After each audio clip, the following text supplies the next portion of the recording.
Selamat pagi bagi Anda yang baru bergabung bersama kami di IDX Channel pemirsa. Anda masih menyaksikan IDX Market Opening dan kita langsung akan membahas proyeksi pembukaan di tengah pelemahan indeks harga saham gabungan.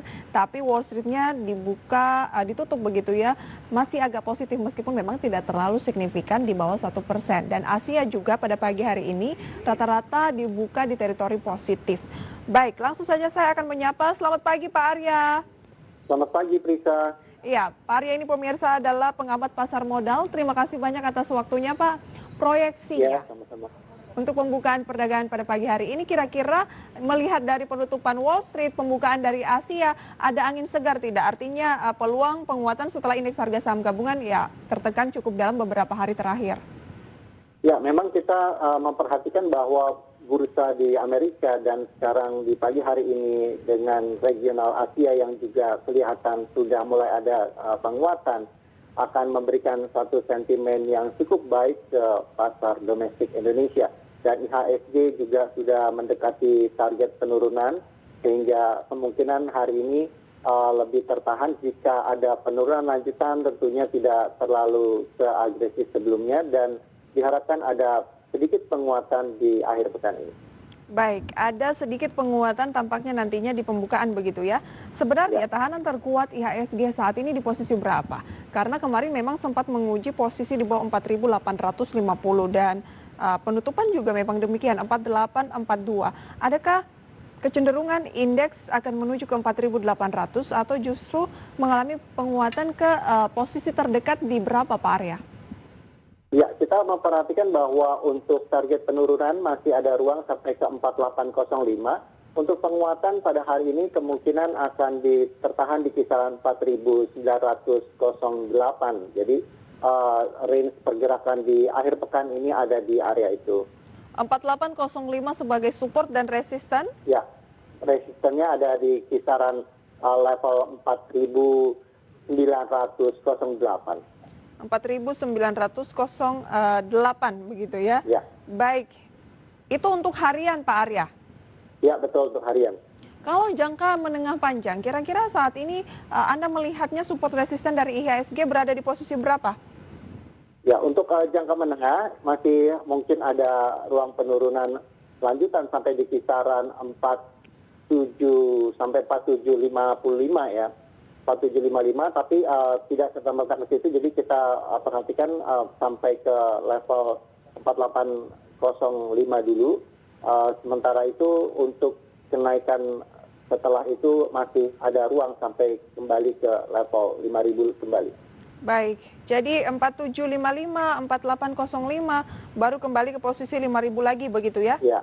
Dengan kondisi indeks harga saham gabungan, kalau saya cermati saat ini dalam satu pekan pelemahannya 4,28% dan dalam satu bulan ini sudah 9,42%.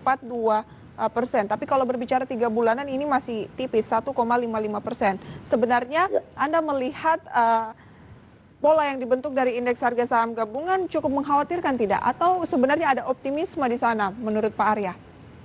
Ya, sebenarnya masih ada ruang untuk peningkatan lanjutan. Jadi sementara ini sampai dengan sepekan 2 pekan ke depan kemungkinan akan berkonsolidasi. Bagaimana juga menunggu hasil penutupan di kuartal ketiga. Jadi nanti di bulan Oktober, masuk bulan Oktober tentunya akan ada hasil dari laporan keuangan kuartal 3. Itu yang dinanti-nantikan juga oleh para investor untuk melakukan rebalancing di portfolionya.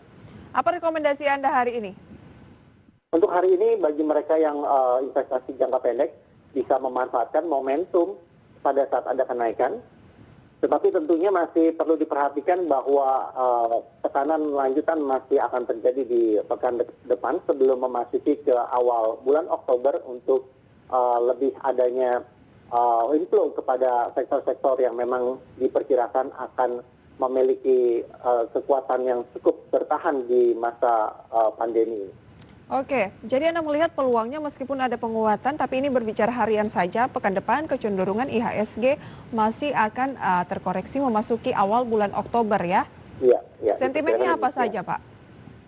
Sentimennya sementara ini kita melihat bahwa masih adanya kekhawatiran di mana berita dari Menteri Keuangan mengatakan bahwa sudah hampir pasti pertumbuhan di kuartal ketiga ini masih negatif sehingga secara jangka pendek sentimen memasuki resesi itu merupakan suatu kekhawatiran bagi mereka yang investasi jangka pendek. Namun kita melihat bahwa dari angkanya sendiri itu adalah sedikit membaik dibandingkan di kuartal 2 pada saat terjadi PSBB total.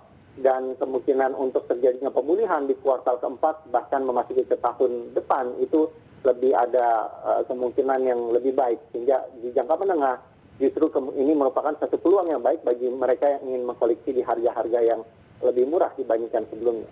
Oke, semoga para investor juga sudah mulai siap begitu ya, karena gaung dari diambang resesi ini sudah terdengar bahkan jauh-jauh beberapa bulan sebelum memang Kementerian Keuangan sudah menyatakan hampir pasti kita pasti negatif pertumbuhan ekonominya kuartal 3, artinya kita resesi gitu ya. Paling tidak jangan lihat kata resesinya, tetapi angkanya ini lebih baik dari kuartal sebelumnya dan kita harapkan kuartal 4 bisa positif. Begitu ya, Pak Arya. Oke. Ya, betul sekali. Ini peluangnya lebih ke trading saja atau sebenarnya kita bisa cicil beli dan menjadi investor jangka menengah panjang? Oh, masih bisa ya. Jadi strategi terbaik pada saat seperti ini adalah kita bisa melakukan cicil beli. Memang jangan terlalu agresif bagi mereka yang untuk jangka pendek itu memang sudah terbiasa ya melakukan perdagangan jangka pendek. Tapi bagi mereka yang punya time frame-nya jangka menengah atau jangka panjang bisa dicari dan bisa masuk bertahap. Memang strategi terbaik seperti itu. Jadi masuk bertahapnya ini adalah melakukan akumulasi beli, tetap mengumpulkan emiten-emiten saham-saham yang memang secara jangka panjang punya prospek dan pada saat pemulihan nanti kembali juga bisa mendapatkan kinerja yang lebih baik dibandingkan periode di tahun ini. Oke.